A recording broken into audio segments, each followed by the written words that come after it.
Assalamu alaikum. Welcome to Millennium TV News. This is Rofik Pramanik with top stories.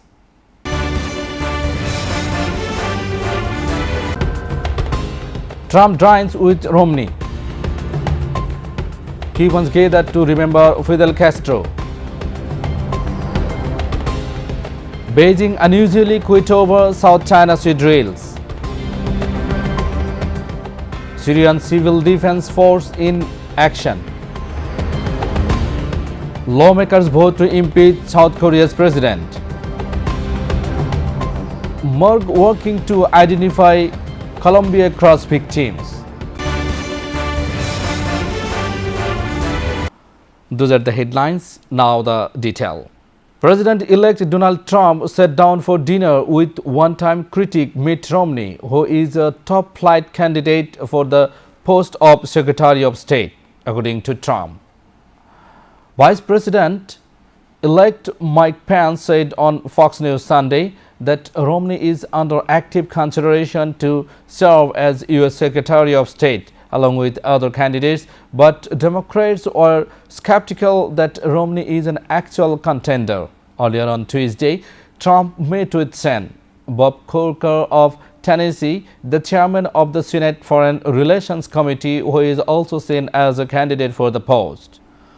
Tens of thousands of Cubans, as well as leaders of the Cuba's leftist allies and other developing countries, gathered in Havana's Revolution Square for a service commemorating EA Commandant Fidel Castro. Fidel consagró toda su vida a la solidaridad y encabezó una revolución socialista de los humildes, por los humildes y para los humildes.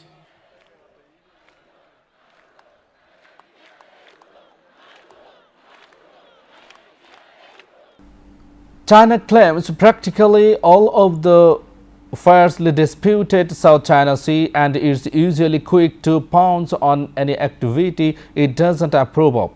That often involves other militaries going about their business. Military drills in the South China Sea, not something Beijing is a fan of, unless there are Chinese troops involved. But these exercises are being carried out by Taiwan, and China is keeping unusually quiet about it. I'm J.R. China virtually claims all that's behind me, but it doesn't seem to mind these drills going on here. That's because China considers Taiwan part of its own territory. Ultimately, that means if Taipei stakes claims in these waters, it is a signal of Chinese sovereignty in the eyes of Beijing. Taiwan identifies itself as an island nation, but, in the words of the Communist Party, it and the territory it claims are inseparable parts of China that must be protected as ancestral property.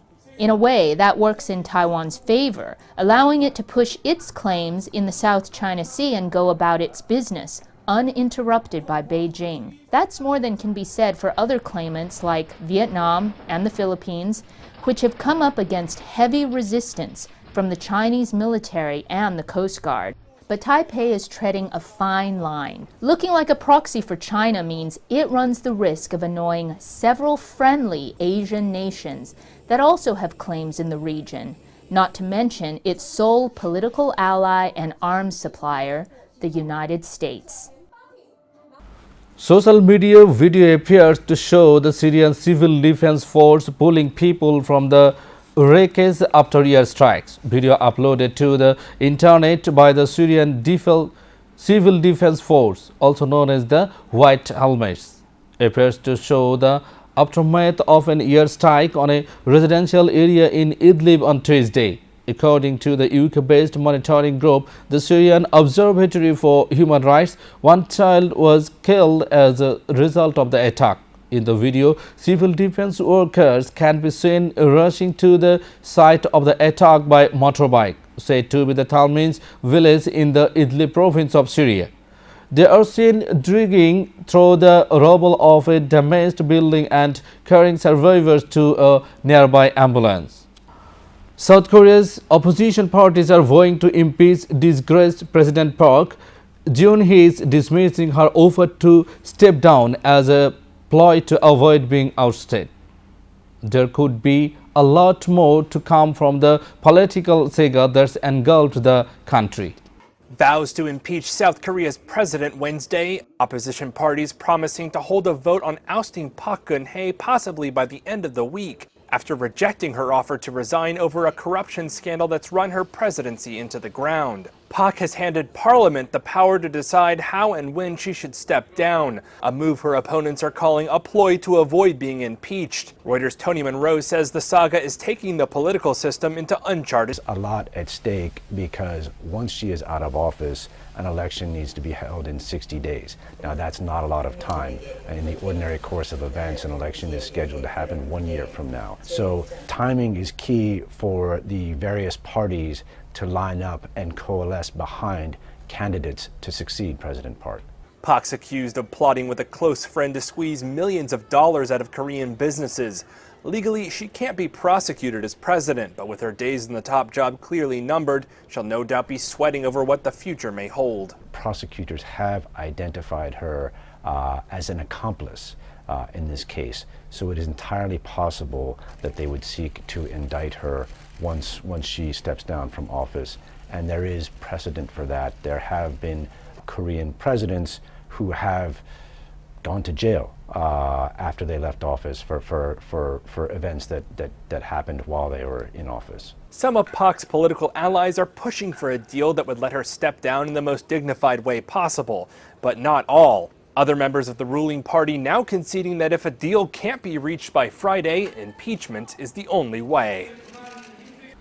Victim remains from the Colombia plane crash that virtually wiped out an entire Brazilian authorities are searching for answer after a charter plane that was run by a tiny Bolivian airline slammed into a Colombian mountainside, nearly wiping out the Brazilian Chapecoense professional Sosa team. The Medellin medical examiner is now working to identify the 71 killed. There were 6 survivors, including 3 players from the Sosa team, a journalist and 2 crew members. The team was heading to the Copa. The team was heading to the Copa Sudamericana final in what would have been their biggest game to date. Viewers, we'll take a short break. Stay with us. We are back in a moment with the headlines here.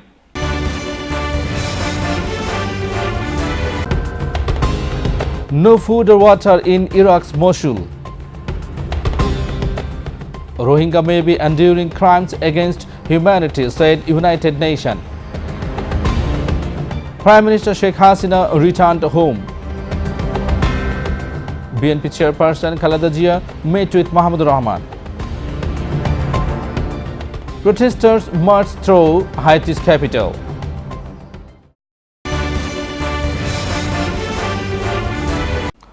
Hundreds of thousands of Mosul residents are left without food or water as fighting rages in the Islamic State stronghold. Civilians in the Iraqi city of Mosul are once again caught in the center of heavy fighting between Islamic State militants and Iraqi coalition forces.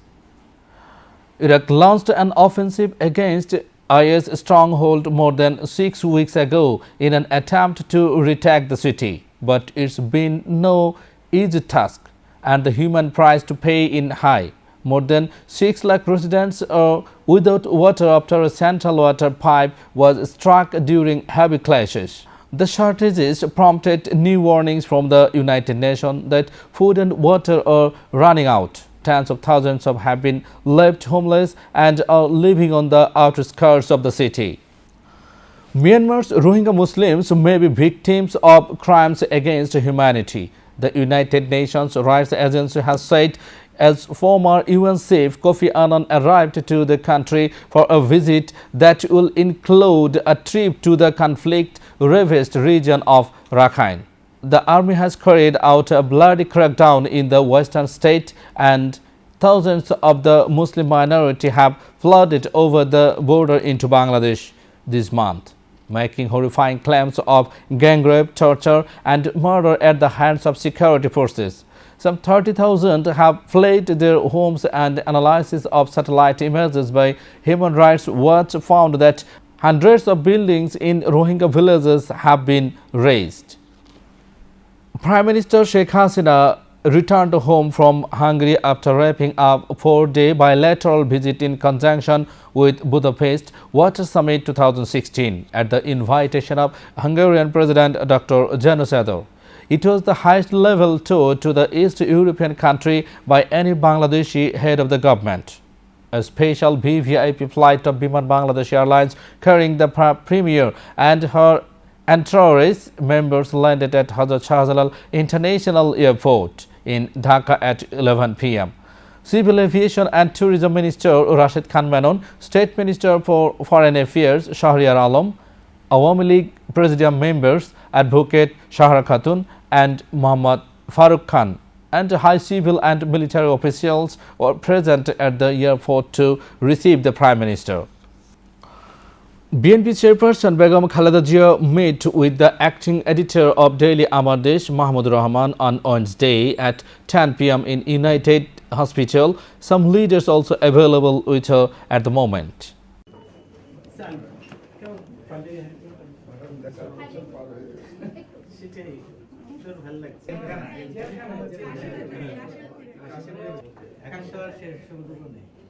Protesters marched through Haiti's capital in a growing row over the country's disputed election results. Protesters marched through Haiti's capital city of Port-au-Prince on Wednesday, as losing candidates rejected preliminary results of an election that indicated banana exporter Jovenel Moïse would be the next president. Moïse, who ran for former President Michel Martelly's, built his party won with 55.67% of votes cast in the November 20 election, the Electoral Council said on Monday. The result averts a second-round runoff next year. Police used tear gas on protesters at a march called by Famille Lavalais, the leftist party of former President Jean-Bertrand Aristide, which called the results an electoral coup. Viewers, will take a short break. Stay with us. We are back in a moment. Now the news on environment, science and technology.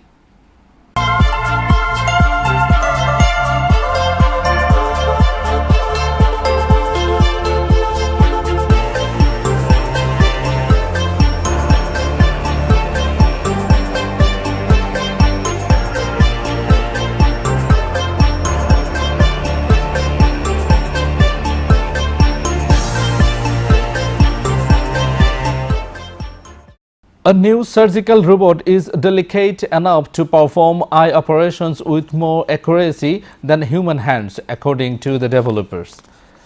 Axis is a new robotic surgeon dexterous but delicate enough to perform cataract surgery. Just 1.8 millimeters in diameter, its two tiny robotic arms would eventually be tipped with surgical instruments. The surgeon teleoperates it using two haptic joysticks, giving instant feedback to the user. Sensing algorithms minimize the risk of human error. The country is scheduled to be the world's third biggest solar market next year.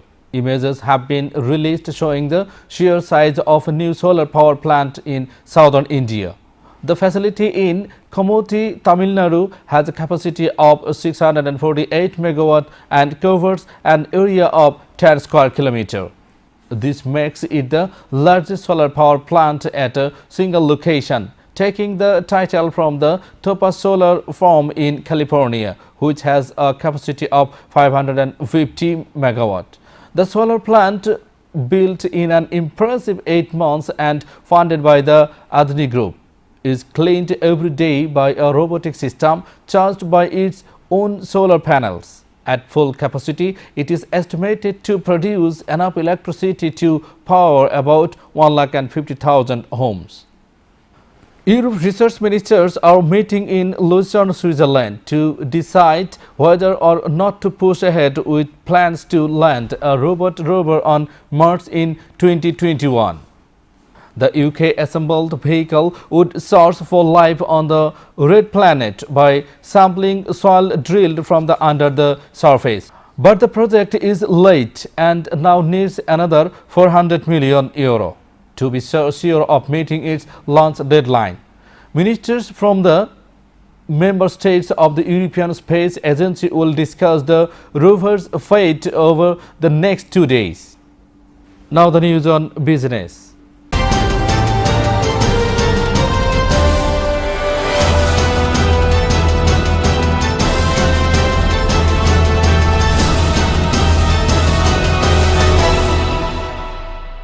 The oil cartel agreed to curb output for the first time in 8 years, and this time even non-OPEC producers like Russia are pitching in, the first of its kind in 8 years. OPEC finally agreed to cut output, taking the biggest hit. OPEC's largest pumper, Saudi Arabia, it will account for nearly half of the cartel's deal to curb output by 1.2 million barrels a day from the current 33.6 million barrels.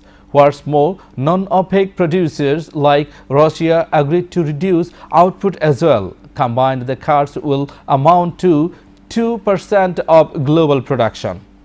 German retail sales rose at their fastest pace in more than 5 years in October, reinforcing expectations that private consumption will remain the main growth driver in Europe's largest economy this year. This is becoming a rarer and rarer sight in Germany. Queues at the employment office shrinking as, for another month running, the jobless rate drops. November, as you get some pump priming ahead of the chancellorship election in September, but also the fact that Germany stands to be the big beneficiary of what has been a weakening euro in recent months. But inflation still niggles the economists and the ECB. Eurozone CPI only just edging up in November to a still tepid 0.6%. Germany's unchanged at 0.7%. Both a mile away from the central bank's target. To be honest, Mario Draghi's best bet is that OPEC today come up with a deal that pushes oil prices higher, because that will push inflation into the system. He has done almost everything he can.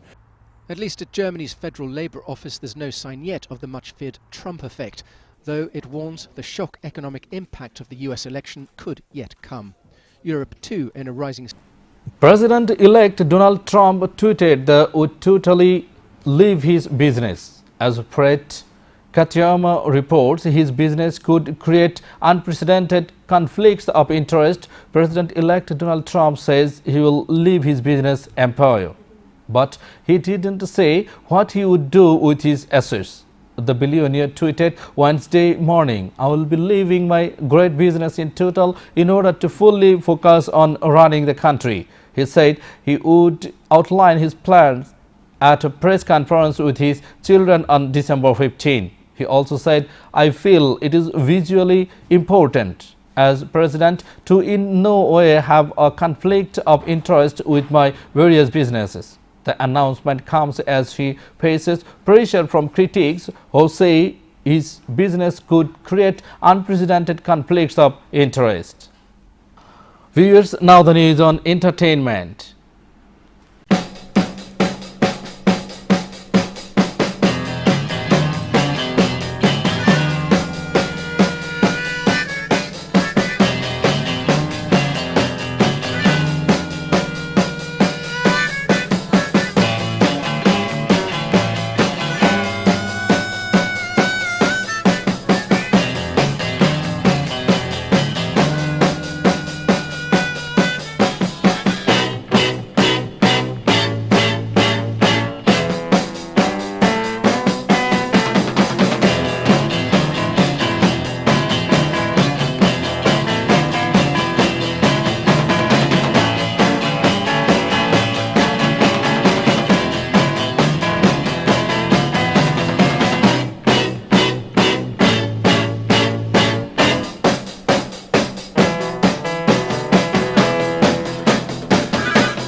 Drake has been named Spotify's most streamed artist of 2017 with his single One Dance with the site's biggest song of the year.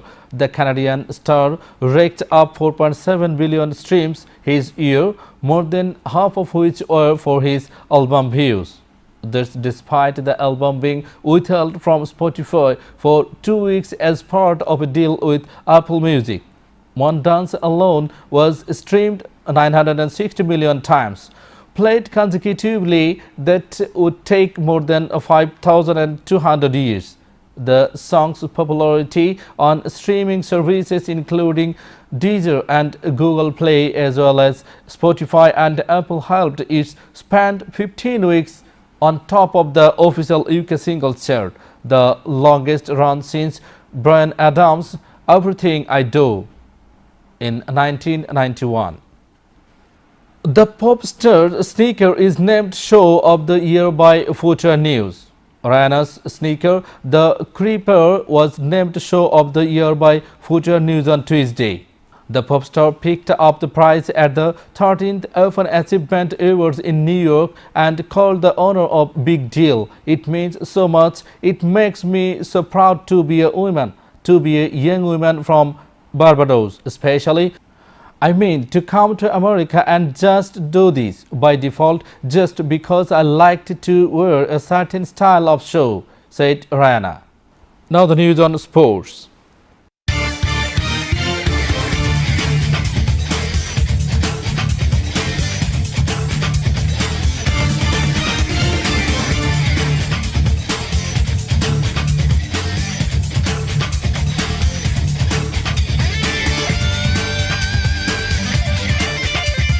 A plane-carrying Brazilian football club, Chapecoense, and an accompanying delegation of trainers and journalists crashed in Colombia on Tuesday on its way to Medellin. A first division football club in Brazil, the Chapecoense team was traveling to Colombia to take on Atlético Nacional in the two-legged final, a match that will no longer be taking place. The club has been a success story in recent years, both on and off the pitch. Based in the city of Chapeco, the Chapecoense organization has been lauded as a model of the financial restraint and common sense. Germany's Nico Rosberg won his first Formula One World Championship after finishing second in a tenth Abu Dhabi Grand Prix won by Mercedes teammate Lewis Hamilton. After all the suspense and expectations, Sunday's race saw Hamilton taking up his 10th win of the season and 4th in a row, but powerless to do anything about the championship outcome despite making every effort. His attempt to push Rosberg into the classes of those behind him by deliberately slowing the pace in the closing laps to the concern of the team bosses produced a nail-biting finishing with the top four separated by just 1.6 seconds.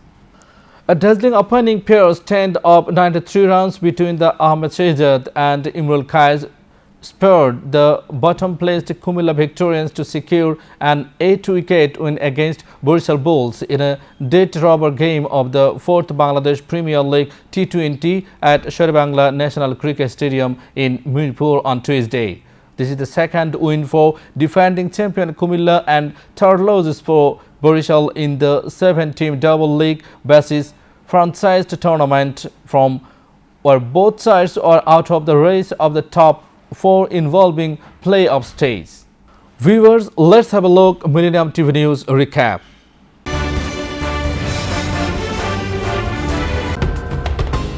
Trump dines with Romney. Cubans gathered to remember Fidel Castro. Beijing unusually quit over South China Sea drills. Syrian Civil Defense Force in action. Lawmakers vote to impeach South Korea's president. Morgue working to identify Colombia cross victims. Viewers, to get any kinds of news, log in our social media facebook.com/Millennium TV USA and youtube.com/Millennium TV USA. You are up to date with our top stories so far here on Millennium TV, and don't forget to log in our www.millenniumtv.net. Thank you and stay with Millennium TV. Allah Hafiz.